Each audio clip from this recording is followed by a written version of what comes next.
Numur 9, Andris Epnes. Numur 10, Rikārds Pāža.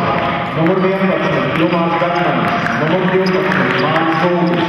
Numur 15, Jākabs Rozītis. Numur 22, Dāvis Zalne. Numur 34, Apollos Rūdins. Komandas treneris Juris Gulītis. Komandas treneris Igors Figurnieks. Komandas galvenais treneris Mārtiņš Gulbis. Basketbola klubs Jelgava. Numur 22, komandas kapteinis Edgars Joniņš. Numur 4, Kaspars Nēnanis.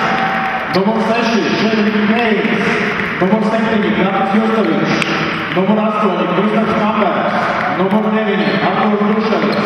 Numur 10, Lauris Mizis. Numur 11, Sandis Silaus. Numur 21, Stīvs Čemberlens. Un numur 35, Andris Justovičs. Komandas treneris Rikārds Krasovskis. Komandas galvenais treneris Kaspars Vilkāns.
pirmā personīgā tiesības. Spēlētāji maiņas abās komandās.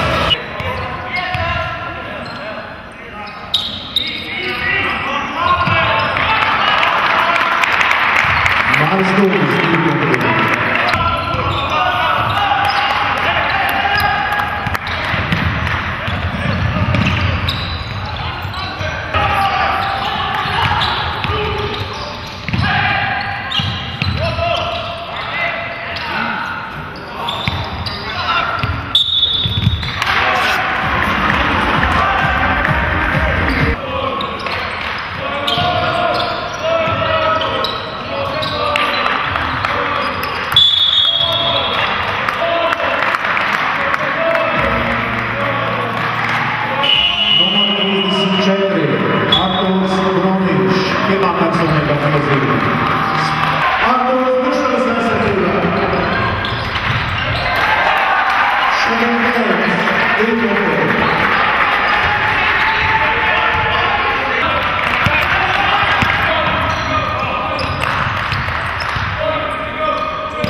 Pretinieka komandā visi viņi ir metēja komanda, un mēs gatavamies uz to, ka viņi ļoti mēģinās uz metieniem iziet, un viņi sākumā būtu, ja neiekrit tie pirmie 3 punktu metieni, tad viņi varbūt zaudēja to pārliecību, bet beigās viņi arī nevar iemest savus brīvos. Tā kā labu darbu padarījām aizsardzībā sākumā, individuāls spēlētājs es negribētu izcelt, jo uzvarēja komanda un netika neviens individuāli. Varbūt viņi iesāk agresīvi, kā mums vajadzēja iesākt. Bet, cik spēles jau pēc kārtas mēs tā esam iesākuši. Citās spēlēs uzsmaidīja veiksmi. Atspēlējāmies, bet šidījā nevarējām savākties. Puslaikā it kā par to runājām, ka jāsavācās, jāspēlē ātrāk, jāsadz no gala. Neizpildījām to, ko teica treneris.